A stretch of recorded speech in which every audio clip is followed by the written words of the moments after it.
নমস্কার বন্ধুরা, আমি প্রিয়াঙ্কা। আমার চ্যানেল বেটার বিগিনিং বাই প্রিয়াঙ্কায় তোমাদের সকলকে অনেক অনেক স্বাগত। তো আজকে অনেক দিন পরে তোমাদের সামনে চলে এসেছি একটা ছোট্ট রেসিপি নিয়ে, ছোট আলুর দম। তো আমরা প্রথমেই 500 গ্রাম মতো আলু নিয়েছি। সেগুলোকে ভালো করে পরিষ্কার জলে ধুয়ে নিয়েছি। যেহেতু ছোট আলুতে খুবই কাদা লেগে থাকে গায়ে, তাই এটা একটু ভালো করে ধুয়ে নিতে হয়। তারপরে এটা আমি কুকারে সেদ্ধ হতে বসিয়ে দিয়েছি নুন দিয়ে। তো ওই 3টে মতো সিটি হওয়ার পরেই আলুগুলো ভালো করে সেদ্ধ হয়ে যাবে। এরপর নামিয়ে কিছুক্ষণ রেখে ঠান্ডা করে আমি আলুগুলোর থেকে খোসা ছাড়িয়ে নিয়েছি। আর এই রেসিপিটার জন্য আমি কি নিয়েছি দেখো। এখানে নিয়েছি টমেটো পিউরি, আদা জিরে বাটা, এর মধ্যে একটা কাঁচা লঙ্কাও পেস্ট করা আছে। আর ফোড়নের জন্য নিয়েছি শুকনো লঙ্কা, সাদা জিরে, আর রেগুলার যে মশলাগুলো আমরা ইউজ করি, লঙ্কা গুঁড়ো, হলুদ গুঁড়ো, জিরে গুঁড়ো, আর তেল তো আছেই। তার সাথে রয়েছে ধনেপাতা আর গুঁড়ো গরম মশলা।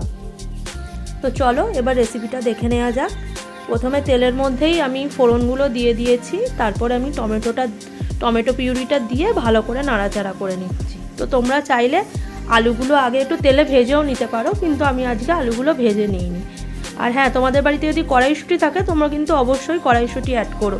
আমার কাছে যেহেতু ছিল না, তাই জন্য আমি অ্যাড করতে পারিনি। দেখো টমেটোটা থেকে কি সুন্দর তেল ছেড়ে এসছে। তারপর আমি দিয়ে দিলাম আদা জিরে বাটা।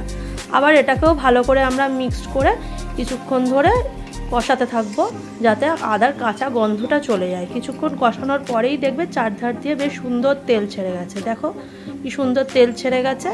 এরপর আমি দিয়ে দিলাম হলুদ গুঁড়ো, লঙ্কা গুঁড়ো, কিছুটা কাশ্মীরি লঙ্কার গুঁড়ো কালারের জন্য, আর অল্প করে ধনে গুঁড়ো আর জিরে গুঁড়ো, এবং অবশ্যই পরিমাণ মতো নুন আর চিনি। নুনটা কিন্তু বুঝে দেবে বন্ধুরা, কারণ আগেই সেদ্ধ করার সময় আমরা কিছুটা নুন দিয়েই সেদ্ধ করেছিলাম।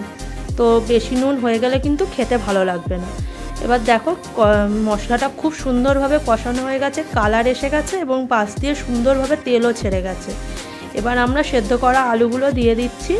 দিয়ে ভালো করে এবার কিছুক্ষণ ধরে খুন্তির সাহায্যে মশলাগুলোকে আলুর সাথে মেশাতে থাকবো।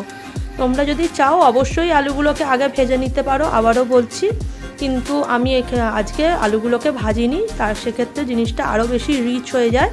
ওই জন্য আমি সেদ্ধ আলুগুলোকে ডাইরেক্ট একদম মশলার সাথে মিশিয়ে নিচ্ছি। তো এরমভাবে কিছুক্ষণ ধরে আমাদের নাড়াচাড়া করতে হবে, যতক্ষণ না আলুগুলো ভালো করে মশলার সাথে মেখে যায়।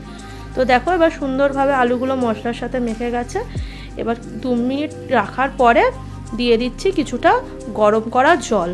ঠান্ডা জলও দিতে পারো, তবে গরম জল দিলে আমার মনে হয় টেস্টটা একটু ভালো হয়। এবার ভালো করে ওই জলটার সাথে আমি এই আলুগুলোকে সুন্দর করে দেখো মিশিয়ে দিচ্ছি।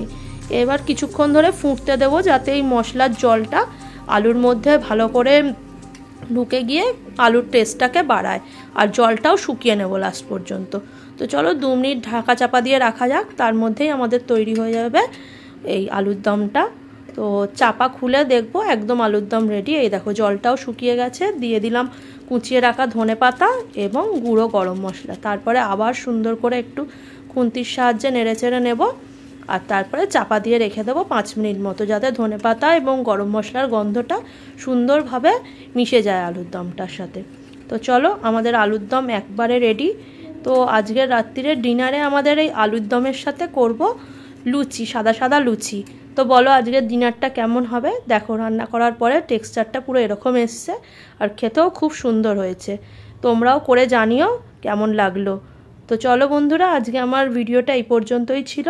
ভালো লাগলে অবশ্যই একটা লাইক করে দিও। দেখা হবে আবার নেক্সট ব্লগে। টাটা, সবাই ভালো থেকো।